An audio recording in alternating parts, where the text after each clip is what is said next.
दोस्तों, आज के इस आधुनिक युग में नई पीढ़ी अपने धर्म और संस्कृति पूजा पाठ के नाम से दूर भागती है।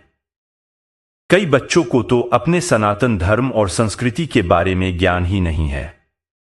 हमारा उद्देश्य है कि हम अपनी वीडियो के माध्यम से सभी को अपने सनातन धर्म और पौराणिक ग्रंथों के बारे में जानकारी दें, ताकि यह ज्ञान सभी को मिल सके। इसलिए आप सभी से हमारी विनती है कि वीडियो को लाइक और शेयर जरूर करें और हमसे जुड़े रहने के लिए चैनल को सब्सक्राइब जरूर करें। दोस्तों, ये बात तो बिल्कुल सत्य है कि जब कोई भक्त अपने जीवन की नैया भगवान को थमा देते हैं तो भगवान उनको धोखा नहीं देते हैं और उनकी नाव किनारे लगा देते हैं। आइए आज हम आपको इससे जुड़ी एक कथा सुनाएंगे, जिसे सुनने के बाद आपको भी भक्ति की शक्ति पर विश्वास हो जाएगा। एक बार की बात है, गांव में दो भाई रहते थे। उनके पिता खेती का कारोबार संभालते थे। उनके पास खेती ज्यादा तो नहीं थी, लेकिन उनके घर का गुजारा हो जाता था। दोनों भाई बहुत होशियार थे।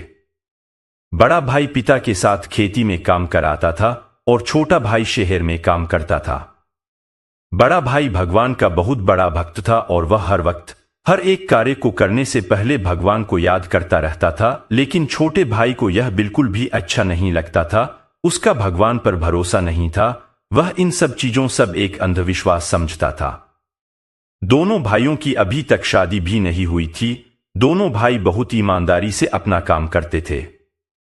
बड़ा भाई सोचता था कि कैसे वह अपने कारोबार को और ज्यादा क्षेत्र में फैलाए और ज्यादा पैसे कमाकर फिर तीनों किसी अच्छी जगह जाकर रहने लगेंगे और दोनों भाइयों की शादी भी हो जाएगी। लेकिन इधर छोटा भाई सोचता है कि कुछ भी करके मुझे इतना धन इकट्ठा करना होगा जिसे देखकर कोई भी अपनी लड़की की शादी मुझसे करा दे। फिर मैं और मेरी पत्नी कहीं दूर जाकर रहने लगेंगे, आराम की जिंदगी जिएंगे। हमारे पिता को तो चिंता ही नहीं है। हम दोनों भाइयों की शादी की और उन्होंने किया भी क्या है। पूरी जिंदगी हो गई काम करके कुछ भी नहीं किया आज तक।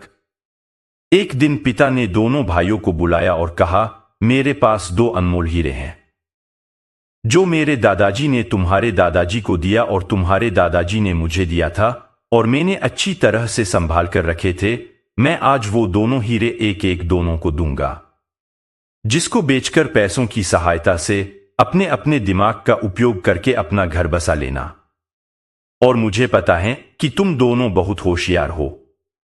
हीरो का सही इस्तेमाल करके जिंदगी में खुशियां भर लेंगे। अब मेरी जिंदगी तो ढलान की ओर चल पड़ी है। मैं इन हीरो का क्या करूंगा।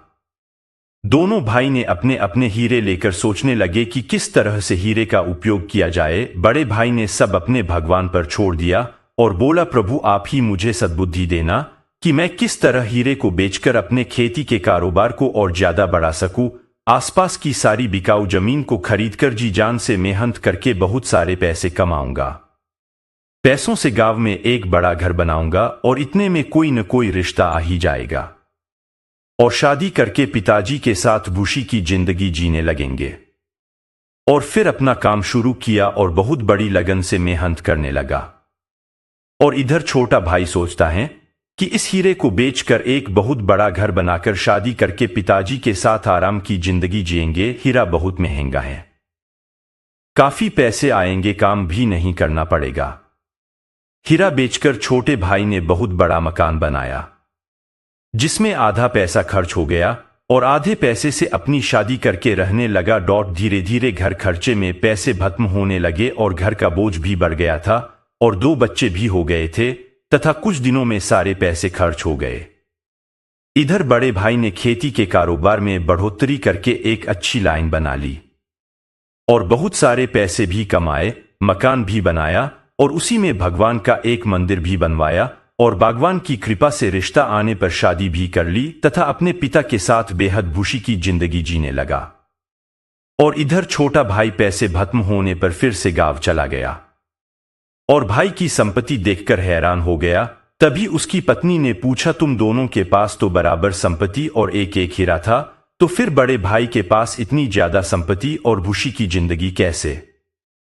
तभी छोटे भाई ने कहा, ये सभी तो बुद्धि और किस्मत की करामात हैं। वह बागवान पर भरोसा करता था और मैं कैसा नालायक हूं जो उन्हें एक अंधविश्वास कहता था। इसने अपने बुद्धि से हीरे का सही इस्तेमाल करके ऐशो आराम की जिंदगी जीने लगा और मैंने हीरे का गलत उपयोग करके आज फिर वही खड़ा हूं जहां कुछ समय पहले था। और मेरा भाई कितना आगे बढ़ गया है। घर के बाहर छोटे भाई को देखकर बड़े भाई ने उसे घर के अंदर बुलाया और हाल चाल पूछा तो छोटा भाई उसके सामने रोने लगा। बड़े भाई ने उसके दुहक का कारण पूछा और उसके हीरे के बारे जाना तो बड़े भाई को पहले तो उस पर बहुत गुस्सा आया। पास ही उनके पिताजी खड़े थे, उन्होंने भी छोटे भाई को बहुत सुनाई, लेकिन अब क्या होने का था सो हो गया। बड़े भाई ने उससे फिर से अपने घर में रख लिया। अब फिर से दोनों भाई मिलकर कमाने लगे, फिर से वो ही खुशियां महक गई।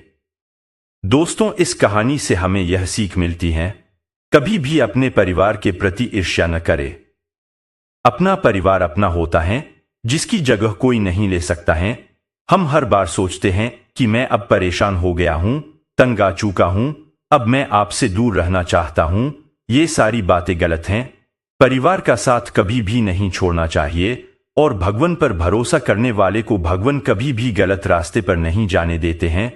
उनकी अच्छाई और बुराई का जिम्मेदार खुद भगवान होते हैं। तो दोस्तों, आज की इस वीडियो में इतना ही।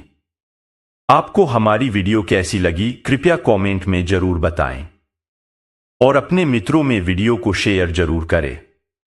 अगर आप हमारे चैनल पर पहली बार आए हैं तो चैनल को सब्सक्राइब जरूर करें। मिलते हैं आपसे अगली वीडियो में एक नई जानकारी के साथ। जय श्री राम, हर हर महादेव।